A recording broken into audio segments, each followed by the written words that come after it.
Turco, ¿cómo andás? ¿Qué tal, Jero? Buenas noches. ¿Cómo andás? Buenas noches. ¿Bien? Bien. Bueno, vi que estuviste festejando en Twitter la derrota de Independiente. No, yo no sé. Algunas cositas de esas estuve viendo el fin de semana. No.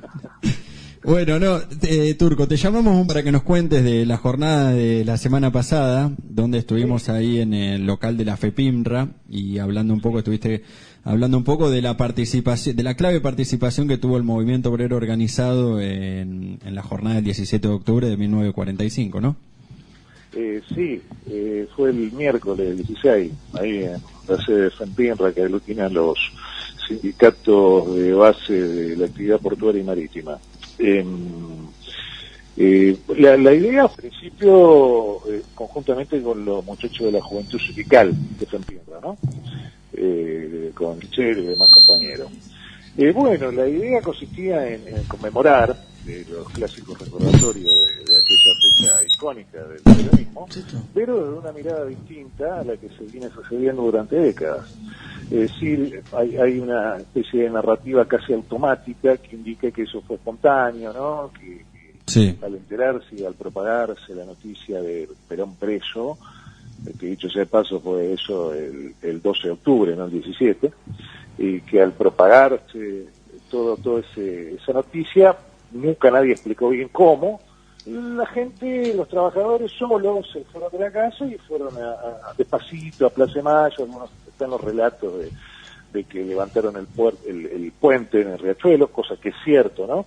Pero como que todo había pasado como una especie de contagio telepático, ¿no?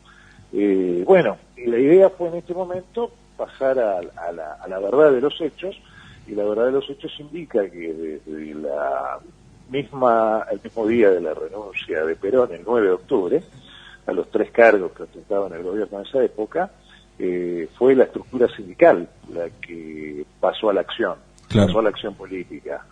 Ese mismo día a la tarde-noche se reúnen en el camping del sindicato de cerveceros en la localidad de Quilmes, porque justo había cambiado el titular de la Secretaría General de la CGT. Hasta unos días previos, o meses previos, el titular de la CGT era Alcides Montiel, secretario general de cerveceros. Y en esos días de octubre había pasado la Secretaría de Silverio Pontieri, de Unión Ferroviaria. Y Montiel era ya un tipo que ya estaba enganchado, junto con tantísimos otros dirigentes sindicales de diversos gremios, y en especial de la Unión Ferroviaria también, que estaban participando en el gobierno. La Secretaría de Trabajo y Previsión no se nutrió solo de técnicos estatales, sino que permeó la participación de dirigentes sindicales para definir cosas en los escritorios. Entonces fue esa dirigencia sindical, esa vieja guardia sindical, la que entendió el momento político, asumió la responsabilidad, asumió la conducción y salió a hacer política. Y bueno, ahí se mencionaron toda una serie de detalles y de episodios históricos, y fundamentalmente también lo que significó la discusión política que se da en el seno de la CGT en la reunión plenaria del Comité Central Confederal del 16 de octubre, ¿no? Claro. Donde se decide la huelga para el día 18 y se constituye el comité de huelga. Bueno, y la versión que abona el espontaneísmo utilizaba este hecho de que la huelga fue dispuesta para el 18 para menoscabar la acción, o para anularla directamente, la acción de la dirigente, de la militancia y la dirigencia sindical, en el sentido que estaba a la retaguardia de los hechos, o homologando a un hecho que ya estaba dado, ¿no? Nada que ver.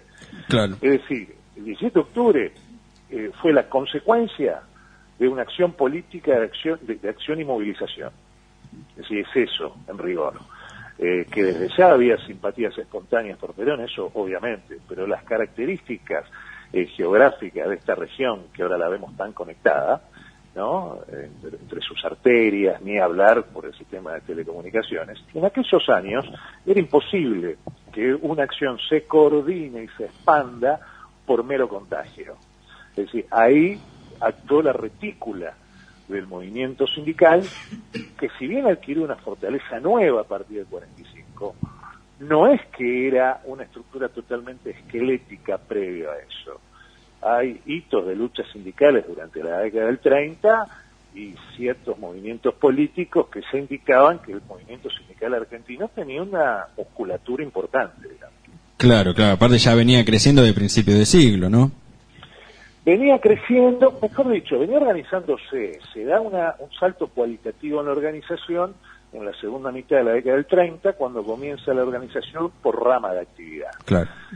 También en la segunda década del 30, cuando termina de consolidarse la CGT, porque si bien su creación data de septiembre de 1930, hubo una serie interna. En el sindicalismo argentino esto de las internas no es nuevo, nació así la CGT, y recién en el año 36 termina de consolidarse con una conducción, un secretariado auténticamente representativo de todos los sectores. Hasta el 36 todavía permanecía en manos de un sector del sindicalismo que no estaba respondiendo a las urgencias y a las exigencias del momento. Entonces hubo grandes conflictos. El conflicto de los trabajadores de la construcción del año 36 es impresionante, lo mismo que la huelga metalúrgica del 42. Es decir, toda una gimnasia que, como te decía, le fue dando musculatura. Claro.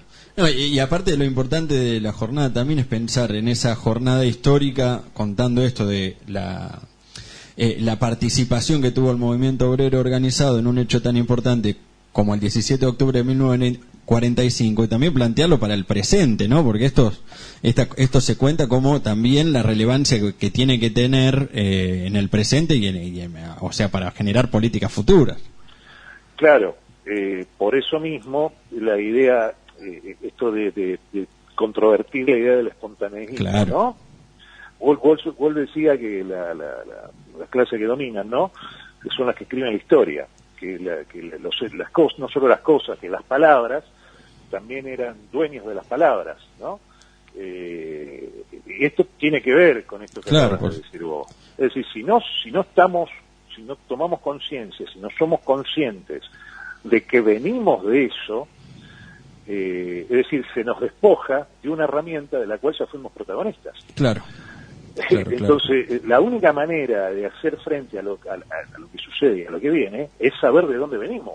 Es sustancialmente dialéctico. Claro. Y bueno, por eso la idea es que de ahora en más, porque esta fue una primera jornada, seguir poniendo énfasis en esta mirada, pero para, como bien decís vos, que retumbe esta mirada en el presente, claro, y que defina precisamente pasar a la acción política. Claro. Bueno, Turco, te agradecemos mucho. La verdad que estuvo muy linda la charla, y aparte lo que se transmitió, o sea, esto de romper esto de que vos decías, ¿no? Lo contamos otra vez, de que las jornadas de octubre fueron una cuestión espontánea y no de una cuestión organizada, que esa es una de las claves. Esa era la idea, che. Bueno, te mandamos un abrazo y ahí nos estamos viendo. Nos estamos viendo. Un abrazo grande para todos. Chau, chau.